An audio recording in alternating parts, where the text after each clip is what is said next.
Livre de Lévitique, première partie. Chapitre 1. L'Éternel appela Moïse depuis la tente de la rencontre. Il lui parla et dit : Parle aux Israélites et dis-leur : Lorsqu'un homme d'entre vous fera une oblation à l'Éternel, il offrira une oblation de gros ou de menu bétail. Si son oblation est un holocauste de gros bétail, il offrira un mâle sans défaut. Il l'offrira à l'entrée de la tente de la rencontre pour qu'il soit agréé devant l'Éternel. Il posera sa main sur la tête de l'holocauste qui aura l'agrément de l'Éternel pour lui servir d'expiation. Il égorgera le veau devant l'Éternel, et les sacrificateurs, fils d'Aaron, offriront le sang et le répandront sur le pourtour de l'autel qui est à l'entrée de la tente de la rencontre. Il dépouillera l'holocauste et le découpera en morceaux. Les fils du sacrificateur Aaron mettront du feu sur l'autel et disposeront du bois sur le feu. Les sacrificateurs, fils d'Aaron, disposeront les morceaux, la tête et la graisse sur le bois mis au feu sur l'autel. Il lavera avec de l'eau les entrailles et les pattes. Et le sacrificateur brûlera le tout sur l'autel. C'est un holocauste consumé par le feu d'une agréable odeur à l'Éternel. Si son oblation est un holocauste de menu bétail, d'agneau ou de chevreau, il offrira un mâle sans défaut. Il l'égorgera du côté nord de l'autel, devant l'Éternel. Et les sacrificateurs, fils d'Aaron, en répandront le sang sur le pourtour de l'autel. Il le coupera en morceaux, y compris la tête et la graisse, et le sacrificateur disposera cela sur le bois, sur le feu de l'autel. Il lavera avec de l'eau les entrailles et les pattes. Le sacrificateur offrira le tout et le brûlera sur l'autel. C'est un holocauste consumé par le feu d'une agréable odeur à l'Éternel. Si son oblation à l'Éternel est un holocauste d'oiseaux, il offrira des tourterelles ou des jeunes pigeons. Le sacrificateur offrira l'oiseau sur l'autel. Il lui comprimera la tête avec l'ongle et la brûlera sur l'autel, et il exprimera le sang contre la paroi de l'autel. Il détachera le jabot avec ses plumes et le jettera près de l'autel, vers l'orient, dans le lieu où l'on met les cendres. Il le déchirera par les ailes sans les détacher, et le sacrificateur brûlera l'oiseau sur l'autel, sur le bois mis au feu. C'est un holocauste consumé par le feu d'une agréable odeur à l'Éternel. Chapitre 2. Si quelqu'un présente en oblation à l'Éternel une offrande, son oblation sera de fleurs de farine. Il versera de l'huile dessus et il y ajoutera de l'encens. Il l'apportera au sacrificateur, fils d'Aaron. Il prendra une pleine poignée de cette fleur de farine arrosée d'huile avec tout l'encens, et le sacrificateur brûlera cela sur l'autel comme mémorial. C'est une offrande consumée par le feu d'une agréable odeur à l'Éternel. Ce qui restera de l'offrande sera pour Aaron et pour ses fils. C'est une portion très sainte des sacrifices consumés par le feu devant l'Éternel. Si tu présentes en oblation une offrande de ce qui est cuit au four, qu'on se serve de fleurs de farine, et que ce soit des gâteaux sans levain, pétris à l'huile et des galettes sans levain, arrosées d'huile. Si ton oblation est une offrande cuite à la poêle, elle sera de fleurs de farine pétries à l'huile sans levain. Tu la rompras en morceaux et tu verseras de l'huile dessus. C'est une offrande. Si ton oblation est une offrande cuite sur le grill, elle sera faite de fleurs de farine pétries à l'huile. Tu apporteras l'offrande qui sera faite avec ces produits à l'Éternel. Elle sera présentée au sacrificateur qui la mettra près de l'autel. Le sacrificateur en prélèvera ce qui doit être offert comme mémorial et le brûlera sur l'autel. C'est une offrande consumée par le feu d'une agréable odeur à l'Éternel. Ce qui restera de l'offrande sera pour Aaron et c'est pour ses fils. C'est une portion très sainte des sacrifices consumés par le feu devant l'Éternel.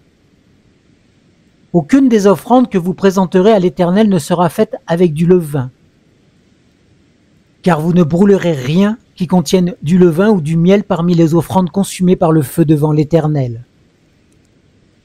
Vous pourrez en offrir à l'Éternel comme oblation de prémices, mais il n'en sera pas présenté sur l'autel comme offrande d'une agréable odeur. Tu mettras du sel sur toutes tes offrandes en oblation. Tu ne laisseras pas ton offrande manquer du sel de l'alliance de ton Dieu. Sur toutes tes oblations, tu présenteras du sel. Si tu fais à l'Éternel une offrande de prémices, tu présenteras des épis rôtis au feu, du blé nouveau broyé comme offrande de tes prémices. Tu verseras de l'huile dessus et tu mettras de l'encens. C'est une offrande. Le sacrificateur brûlera comme mémorial une portion du grain broyé et de l'huile avec tout l'encens. C'est une offrande consumée par le feu devant l'Éternel. Chapitre 3. Si l'oblation de quelqu'un est un sacrifice de communion, s'il offre du gros bétail, mâle ou femelle, il l'offrira sans défaut devant l'Éternel. Il posera sa main sur la tête de sa victime qu'il égorgera à l'entrée de la tente de la rencontre. Et les sacrificateurs, fils d'Aaron, répandront le sang sur le pourtour de l'autel.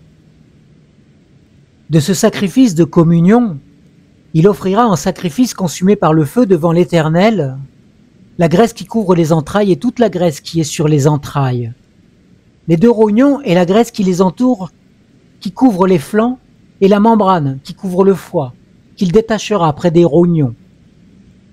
Les fils d'Aaron brûleront cela sur l'autel, par-dessus l'holocauste qui sera sur le bois mis au feu. C'est un sacrifice consumé par le feu d'une agréable odeur à l'Éternel. Si son oblation est du menu bétail, mâle ou femelle, en sacrifice de communion à l'Éternel, il l'offrira sans défaut. S'il offre en oblation un agneau, il le présentera devant l'Éternel. Il posera sa main sur la tête de sa victime qu'il égorgera devant la tente de la rencontre. Et les fils d'Aaron en répandront le sang sur le pourtour de l'autel. De ce sacrifice de communion, il offrira en sacrifice consumé par le feu devant l'Éternel la graisse, la queue entière qu'il détachera près de l'échine, la graisse qui couvre les entrailles et toute la graisse qui est sur les entrailles, les 2 rognons et la graisse qui les entoure, qui couvre les flancs et la membrane qui couvre le foie, qu'il détachera près des rognons. Le sacrificateur brûlera cela sur l'autel. C'est un aliment consumé par le feu pour l'Éternel. Si son oblation est une chèvre, il la présentera devant l'Éternel. Il posera sa main sur la tête de sa victime qu'il égorgera devant la tente de la rencontre. Et les fils d'Aaron en répandront le sang sur le pourtour de l'autel. De l'oblation, il offrira en sacrifice consumé par le feu devant l'Éternel la graisse qui couvre les entrailles et toute la graisse qui est sur les entrailles, les 2 rognons et la graisse qui les entoure, qui couvre les flancs, et la membrane qui couvre le foie, qu'il détachera près des rognons. Le sacrificateur brûlera cela sur l'autel. C'est un aliment consumé par le feu d'une agréable odeur. Toute la graisse appartient à l'Éternel. C'est ici une prescription perpétuelle pour vos descendants, partout où vous habiterez. Vous ne mangerez ni graisse, ni sang. Chapitre 4. L'Éternel parla à Moïse et dit: Parle aux fils d'Israël et dis: Lorsque quelqu'un péchera involontairement contre l'un des commandements de l'Éternel en commettant un acte illicite, si c'est le sacrificateur ayant reçu l'onction qui a péché et qui a rendu par là le peuple coupable, il offrira à l'Éternel pour le péché qu'il a commis un jeune taureau sans défaut en sacrifice pour le péché. Il amènera le taureau à l'entrée de la tente de la rencontre devant l'Éternel, et il posera sa main sur la tête du taureau. Il égorgera le taureau devant l'Éternel. Le sacrificateur ayant reçu l'onction prendra du sang du taureau et l'apportera dans la tente de la rencontre. Il trempera son doigt dans le sang et il en fera 7 fois l'aspersion devant l'Éternel en face du voile du sanctuaire. Le sacrificateur mettra du sang sur les cornes de l'autel des parfums aromatiques qui est devant l'Éternel dans la tente de la rencontre. Et il répandra tout le sang du taureau sur le socle de l'autel des holocaustes qui est à l'entrée de la tente de la rencontre. Il enlèvera toute la graisse du taureau offert pour le péché, la graisse qui couvre les entrailles et toute la graisse qui est sur les entrailles, les deux rognons et la graisse qui les entoure, qui couvre les flancs et la membrane qui couvre le foie qu'il détachera près des rognons. Comme il les enlève du taureau dans le sacrifice de communion, le sacrificateur les brûlera sur l'autel des holocaustes. Mais la peau du taureau, toute sa chair, sa tête, ses pattes, ses entrailles et ses excréments, le taureau entier, il l'emportera hors du camp dans un lieu pur où l'on jette les cendres. Et il le consumera par le feu sur du bois. C'est sur le tas de cendres qu'il sera consumé. Si c'est toute la communauté d'Israël qui a péché involontairement sans que l'assemblée s'en aperçoive, en commettant contre l'un des commandements de l'Éternel des actes illicites et en se rendant ainsi coupable, et lorsqu'on s'apercevra du péché qu'elle a commis, l'assemblée offrira un jeune taureau en sacrifice pour le péché, et on l'amènera devant la tente de la rencontre. Les anciens de la communauté poseront leurs mains sur la tête du taureau devant l'Éternel, et l'on égorgera le taureau devant l'Éternel. Le sacrificateur ayant reçu l'onction apportera du sang du taureau dans la tente de la rencontre. Le sacrificateur trempera son doigt dans le sang et il en fera 7 fois l'aspersion devant l'Éternel en face du voile. Il mettra du sang sur les cornes de l'autel qui est devant l'Éternel dans la tente de la rencontre, et il répandra tout le sang sur le socle de l'autel des holocaustes qui est à l'entrée de la tente de la rencontre. Il enlèvera toute la graisse du taureau et la brûlera sur l'autel. Il fera de ce taureau comme du taureau offert pour le péché. Il fera de même. C'est ainsi que le sacrificateur fera pour eux l'expiation, et il leur sera pardonné. Il emportera le taureau hors du camp et les consumera comme il a consumé le premier taureau. C'est un sacrifice pour le péché de l'assemblée. Lorsqu'un prince péchera en commettant involontairement contre l'un des commandements de l'Éternel son Dieu des actes illicites et en se rendant ainsi coupable, s'il s'aperçoit du péché qu'il a commis, il présentera en oblation un bouc mâle sans défaut. Il posera sa main sur la tête du bouc, qu'il égorgera dans le lieu où l'on égorge des holocaustes devant l'Éternel. C'est un sacrifice pour le péché. Le sacrificateur prendra avec son doigt du sang de la victime offerte pour le péché. Il en mettra sur les cornes de l'autel des holocaustes et répandra le sang sur le socle de l'autel des holocaustes. Il brûlera toute la graisse sur l'autel, comme la graisse du sacrifice de communion. C'est ainsi que le sacrificateur fera pour ce prince l'expiation de son péché, et il lui sera pardonné. Si c'est quelqu'un du peuple qui a péché involontairement en commettant contre l'un des commandements de l'Éternel, des actes illicites et en se rendant ainsi coupable, s'il s'aperçoit du péché qu'il a commis, il présentera en oblation une chèvre, une femelle sans défaut, pour le péché qu'il a commis. Il posera sa main sur la tête de la victime offerte pour le péché, il égorgera la victime offerte pour le péché à l'endroit des holocaustes. Le sacrificateur prendra avec son doigt du sang de la victime. Il en mettra sur les cornes de l'autel des holocaustes et répandra tout le sang sur le socle de l'autel. Il détachera toute la graisse comme on détache la graisse du sacrifice de communion. Il la brûlera sur l'autel, et elle sera d'une agréable odeur à l'Éternel. C'est ainsi que le sacrificateur fera pour cet homme l'expiation, et il lui sera pardonné. S'il présente une brebis en oblation pour le péché, il présentera une femelle sans défaut. Il posera sa main sur la tête de la victime offerte pour le péché. Il l'égorgera en sacrifice pour le péché dans le lieu où l'on égorge des holocaustes. Le sacrificateur prendra avec son doigt du sang de la victime pour le péché. Il en mettra sur les cornes de l'autel des holocaustes et répandra tout le sang sur le socle de l'autel. Il détachera toute la graisse, comme on détache la graisse de l'agneau dans le sacrifice de communion. Et il la brûlera sur l'autel par-dessus les sacrifices consumés par le feu, devant l'Éternel. C'est ainsi que le sacrificateur fera pour cet homme l'expiation du péché qu'il a commis, et il lui sera pardonné. Chapitre 5. Lorsque quelqu'un, après avoir entendu la formule d'adjuration en tant que témoin, n'aura pas déclaré ce qu'il a vu ou ce qu'il sait, il portera le poids de sa faute. Lorsque quelqu'un, sans y prendre garde, touchera une chose impure quelconque, que ce soit le cadavre d'un animal impur, ou celui d'une bête domestique impure, ou bien celui d'un reptile impur, il deviendra lui-même impur et se rendra coupable.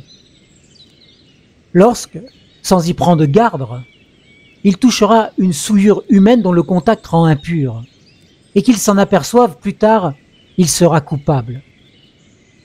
Lorsque quelqu'un, en parlant à la légère et sans y prendre garde, de manière que ce soit, jure de faire du mal ou du bien, et qu'il s'en aperçoive plus tard, il sera coupable sur un de ces points.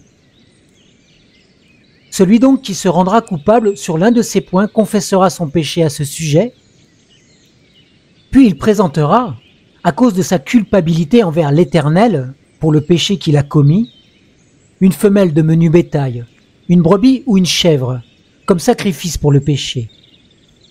Et le sacrificateur fera pour lui l'expiation de son péché. S'il n'a pas en main de quoi se procurer une pièce de menu bétail, il offrira à l'Éternel pour le péché dont il s'est rendu coupable 2 tourterelles ou 2 jeunes pigeons, l'un comme victime pour le péché, l'autre comme holocauste.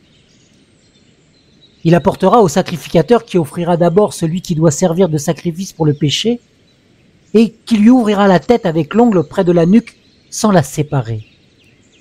Le sacrificateur fera sur la paroi de l'autel l'aspersion du sang de la victime offerte pour le péché. Et le reste du sang sera exprimé sur le socle de l'autel. C'est un sacrifice pour le péché. Il fera de l'autre oiseau un holocauste selon la règle. C'est ainsi que le sacrificateur fera pour cet homme l'expiation du péché qu'il a commis, et il lui sera pardonné. S'il n'a pas de quoi se procurer 2 tourterelles ou 2 jeunes pigeons, il présentera en oblation pour son péché 1/10 d'épha de fleur de farine, comme sacrifice pour le péché. Il ne mettra pas d'huile dessus et n'y ajoutera pas d'encens, car c'est un sacrifice pour le péché. Il l'apportera au sacrificateur, et le sacrificateur en prendra une pleine poignée comme mémorial et la brûlera sur l'autel, par-dessus les sacrifices consumés par le feu devant l'Éternel. C'est un sacrifice pour le péché. C'est ainsi que le sacrificateur fera pour cet homme l'expiation du péché qu'il a commis sur l'un de ces points, et il lui sera pardonné. Ce qui restera sera comme l'offrande pour le sacrificateur. L'Éternel parla à Moïse et dit : « Lorsque quelqu'un commettra une infidélité et péchera involontairement en retenant des choses consacrées à l'Éternel, il présentera à cause de sa culpabilité envers l'Éternel un bélier sans défaut, prix du tourpeau d'après ton estimation en cycle, selon le cycle du sanctuaire. Il restituera en y ajoutant un 5e ce dont il a frusté le sanctuaire et le remettra au sacrificateur. Le sacrificateur fera pour lui l'expiation avec le bélier offert en sacrifice de culpabilité et il lui sera pardonné. Si quelqu'un pêche en commettant, sans le savoir, contre l'un des commandements de l'Éternel des actes illicites, il se rendra coupable et portera le poids de sa faute. Il présentera au sacrificateur en sacrifice de culpabilité un bélier sans défaut, prix du troupeau d'après ton estimation. Et le sacrificateur fera pour lui l'expiation de la faute involontaire qu'il a commise sans le savoir, et il lui sera pardonné. C'est un sacrifice de culpabilité. Cet homme s'était réellement rendu coupable envers l'Éternel. L'Éternel parla à Moïse et dit : « Lorsque quelqu'un péchera et commettra une infidélité envers l'Éternel en mettant à son compatriote au sujet d'un dépôt, d'une valeur remise en main ou d'un vol, ou bien en commettant une extorsion envers son compatriote, en niant avoir trouvé un objet perdu ou en faisant un faux serment au sujet de l'un de tous les péchés que l'homme peut commettre. Lorsqu'il péchera ainsi et se rendra coupable, il rendra l'objet qu'il a volé ou extorqué, le dépôt qui lui avait été confié, l'objet perdu qu'il a trouvé, ou la chose quelconque sur laquelle il a fait un faux serment. Il le restituera en sa totalité, y ajoutera 1/5 et le remettra à son propriétaire, le jour même où il offrira son sacrifice de culpabilité. Il amènera au sacrificateur, à cause de sa culpabilité envers l'Éternel, un bélier sans défaut, pris du troupeau d'après ton estimation comme sacrifice de culpabilité. Et le sacrificateur fera pour lui l'expiation devant l'Éternel. Et il lui sera pardonné, quelle que soit la faute dont il se sera rendu coupable. Fin de la première partie du livre du Lévitique.